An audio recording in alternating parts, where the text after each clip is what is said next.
미세먼지 농도 매우 나쁜 수준을 나타내겠습니다. 그 기침이 이렇게 발작적으로 나와서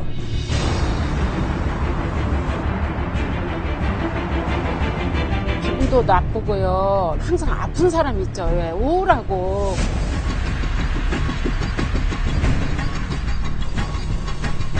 시민들의 어떤 의식 수준이나 어떤 미세먼지로 인해서 나타날 수 있는 건강 위협의 어떤 크기를 감안할 때 여전히 좀 미약한 편이라고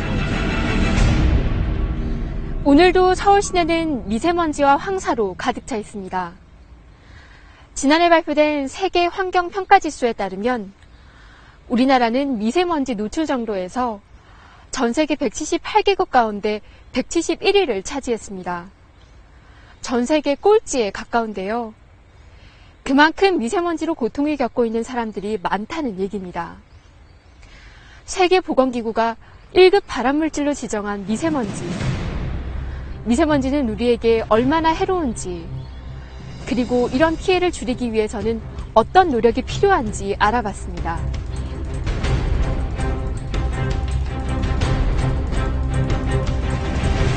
서해안과 수도권에서는 미세먼지 농도가 평소보다 대여섯 배가량 높아지기도 했는데요.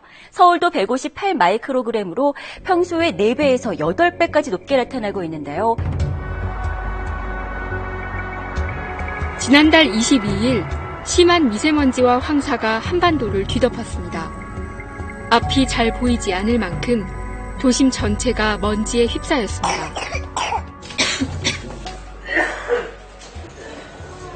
한 대학병원의 호흡기 내과를 찾았습니다. 환자들로 발 디딜 틈이 없습니다.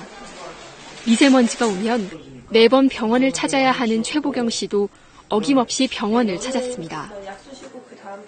기침은 조금 하는데 밤에 좀 심해지고. 오랫동안 비염을 앓아온 보경 씨는 공기가 나쁜 날마다 더 심하게 고생을 합니다. 그 기침이 이렇게 발작적으로 나와서 그게 심해져가지고 낮에 일할 때 이제 기침이 계속 이렇게 뭐 나거나 하면 같이 일하는 분들한테도 미안하기도 하고. 마스크를 챙겨 쓰고 나쁜 공기에 노출되지 않기 위해 최선을 다하지만 증상은 더 심해집니다. 이렇게 미세먼지가 심해지는 날이면 호흡기 질환으로 고통을 겪는 사람들이 크게 늘어납니다. 평소보다 적게는 20%, 많게는 30%까지 환자가 증가합니다. 우선은 이제 기도로 들어가니까 기도의 염증, 쉽게 얘기하면 폐 염증을 많이 일으킵니다. 만성 폐 질환을 앓고 있는 분들은 이미 이제 폐 기능이 약해진 상황인데 거기다가 이제 미세먼지 같은 것이 많이 들어가면 그만큼 더 기관지나 이런 폐포의 기능이 더 떨어지죠. 미세먼지 주의보나 경보가 있을 때 사망률이 올라간다는 건 이미 알려져 있습니다. 소아과도 감기 환자로 가득합니다. 미세먼지가 온 날 야외 활동을 한 뒤 벌써 몇 달째 감기가 낫지 않는 아이 때문에 이제 밖에 나가기가 겁난다는 부모들. 문 닫아놓고 이제 움직이지 않고 마스크에 나가면 이제 애기는 이제 마스크 쓰는데 애기 싫어하니까 답답해하니까 거의 안 나가는 편이에요. 지난해 우리나라 평균 미세먼지 농도는 1세제곱미터당 40 마이크로그램을 넘어 세계보건기구 기준의 2배를 넘었습니다. 단국대학교 의과대학의 연구 결과 평균 미세먼지 농도가 10 마이크로그램 높아지면 수명이 1년 가까이 단축되는 것으로 분석됐습니다. 지금과 같은 농도로 미세먼지가 지속되면 수도권에서만 해마다 2만여 명이 추가로 사망할 수 있다는 전망까지 나왔습니다. 평소 미세먼지가 얼마나 심각한지 알아보기 위해 시내 곳곳의 미세먼지 농도를 측정해봤습니다. 서울 시내의 한 터널 안.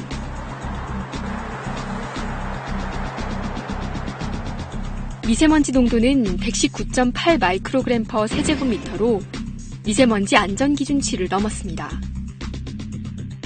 미세먼지 나쁨인 날의 기준이 평균 81에서 120 마이크로그램 퍼 세제곱미터인 것을 감안하면 미세먼지 나쁨인 날은 터널 안 공기와 비슷한 수준의 공기를 마시고 있는 셈입니다. PM10 기준이 100 마이크로미터 퍼 세제곱인데 현재 그 턴오버를 비슷하게 했을 때 120 넘어가고 있습니다.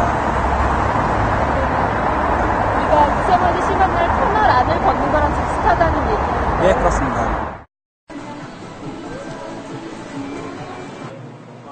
담배 연기로 가득 찬 흡연실. 흡연실의 경우 미세먼지 농도가 기준치의 3배 가까이 될 정도로 심각합니다.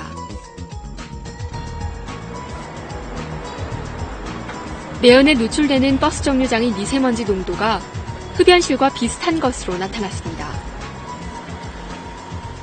제일 심한 건 아무래도 좀 차가 많이 다니는 공간이라든가 흡연실 같은 경우가 좀 많이 높다고 할 수 있겠습니다. 이렇게 나빠진 공기질에 대한 불안감이 커지면서 미세먼지 예보 시스템을 강화하기 위한 노력도 이어지고 있습니다. 국립환경과학원은 시간대별로 미세먼지와 초미세먼지의 양을 측정하고 결과를 공개하고 있습니다. 미세먼지의 4분의 1 크기인 초미세먼지는 기관지에서 걸러지지 않고 폐까지 도달해 인체에 훨씬 유해합니다. 기상정보, 배출량 정보, 관측 정보, 그리고 저희 예측 모델링 결과를 종합적으로 예보관이 판단을 해서 내일의 미세먼지 상태를 등급을 예측해서 생산하고 있습니다. 그래서 미세먼지와 초미세먼지 예보의 정확도는 어느 정도 될까? 황사의 영향으로 미세먼지 농도가 다소 높게 나타나고 있습니다. 현재 서울의 미세먼지 농도는 7배에서 거의 10배 정도 높아지는 날이 좀 많다 보니까 호흡기 약하신 분들은 특히나 좀 주의를 하셔야 되잖아요. 그래서 그런 관련된 소식들 저희가 요즘 많이 방송에서 말하고 있습니다. 현재 전국에 설치된 미세먼지 측정소는 모두 300여 개입니다. 하지만 초미세먼지 측정소가 함께 설치된 측정소는 30개에 불과합니다. 그나마 서울에 25개가 몰려있고 지방에 있는 측정소는 5개 뿐입니다. 지금 현재 대기질 예보는 지금 광역 예보를 하고 또 하루 예보를 하고 있는데 국민들의 이제 눈높이는 좀 높아지기 때문에 더 이제 권역을 세분화하고 또 예보 일수도 늘리는 쪽으로 해서 서비스를 확대해 나가야 되지 않을까 싶습니다. 지난 2013년 정부가 내놓은 미세먼지 종합대책 자료를 보면 전체 미세먼지 가운데 중국발 미세먼지가 차지하는 양은 30에서 50%인 것으로 분석돼 있습니다. 나머지 50에서 70%의 미세먼지는 국내에서 생성된 것으로 정부는 파악하고 있습니다. 환경 전문가들은 이에 대해 정부 자료가 대략적인 추정치일 뿐 실증적이고 정밀한 분석은 이루어지지 않았다고 지적합니다. 중국에서 생긴 부분들이 일부 올 수도 있지만 우리나라에서 생긴 부분들, 이제 그 원인이라든가 이런 것들을 심증은 가는데 물증이 없다는 거죠. 작년이나 재작년에 보면 중국발 미세먼지. 이게 꼭 맞는 말도 아니고 틀린 말도 아니고. 이런 부분들은 그냥 원론적인 어떤 얘기 수준밖에 안 오니까 더 이상 진전이 없는 거죠.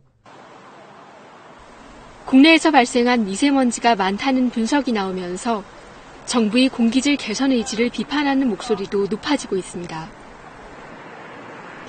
현재 우리나라는 오는 2021년까지 석탄 발전량을 2배 가까이 늘리는 것을 목표로 11기의 화력발전소를 추가 건설하고 있습니다. 석탄 발전은 초미세먼지 배출 원인 가운데 59%를 차지하는 것으로 국립환경과학원은 분석했습니다.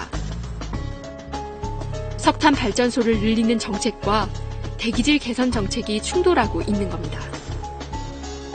지금 석탄 화력발전소 같은 대기오염 배출 시설에 대한 규제가 배출 허용 규제가 존재하지 않습니다. 그런 부분에 대해서 규제를 신설하고 또 현재 계획 중인 석탄 화력발전소의 증설 계획을 철회할 것을 정부는 신규 발전소 시설에 대해서는 원료의 질을 엄격히 제한하고 있는 만큼 큰 문제가 없다는 입장입니다.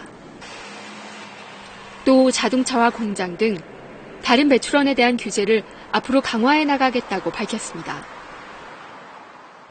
우리가 목표를 한 그 선진국 수준의 미세먼지 대기질 연평균 농도를 꼭 달성을 하려고 노력을 할 거고요. 그러기 위한 다양한 뭐 자동차 뭐 저감장치 부착이라든가 그다음에 사업장에 대한 배출 시설 관리 강화라든가 이런 것들을 지속해서 해나갈 계획입니다. 2007년 이후 다소 나아지는 듯하던 미세먼지 농도는 최근 2년간 크게 악화됐습니다. 미세먼지가 올 때마다 우울감을 느낀다는 전일수 씨는 이제 미세먼지가 정신적인 피해까지 주고 있다고 말합니다. 기분도 나쁘고요. 아침에 일어나면 첫째 눈이 안 떠져요. 아주 뻑뻑하고. 그리고 이 입 안에도 텁텁하고요. 항상 아픈 사람 있죠. 왜 우울하고 있죠. 그런 거. 활발한 게 아니라 재미나게 일을 해야 되는데 먼지가 너무 나니까. 최근 한 연구 결과에 따르면 대기 중 미세먼지 농도가 37.82 마이크로그램 퍼 세제곱미터 증가할 때마다 자살률이 3% 넘게 증가한다는 결과가 나왔습니다. 미세먼지가 신경계 전달 물질에 영향을 줘 우울감을 더 강화시킨다는 것이 연구진들의 분석입니다. 교란시키는 것 자체가 스트레스에 대한 반응도 교란을 시키고 한편으로 보면 본인 스스로의 어떻게 보면 취약한 그런 우울성, 경향, 충동성, 경향 이거를 악화시키거나 또는 교란시킬 수가 있습니다. 그러니까 우리나라의 권고 기준은 24시간 평균 미세먼지는 100 마이크로그램 퍼 세제곱미터, 초미세먼지는 50 마이크로그램 퍼 세제곱미터입니다. WHO 권고 기준의 2배에 가까울 정도로 높습니다. 기준도 너무 느슨하지만 권고 기준을 넘더라도 미세먼지 주의보를 발령하기 전까지는 미국, 영국, 프랑스처럼 자동차 운행이나 공장의 운영을 제한하는 등의 조치는 취할 수 없습니다. 직접적으로 배출되기도 하지만 대기 중에서 또 화학 반응을 통해서 또 미세먼지가 2차적으로 생성되기도 하고 이제 지금 시민들의 어떤 의식 수준이나 또는 미세먼지로 인해서 나타나는 건강 위협의 어떤 크기를 감안할 때 여전히 좀 미약한 편이라고 이제 평가할 수 있습니다. 현재 수준의 대기질이 계속되면 해마다 호흡기 질환자는 만여 명, 기관지염 환자는 80만여 명이 늘어날 것으로 예측됩니다. 미세먼지의 원인을 제대로 분석하고 국내외에서 다각도로 오염원 차단에 나서지 않는다면 피해는 갈수록 심각해질 수밖에 없습니다.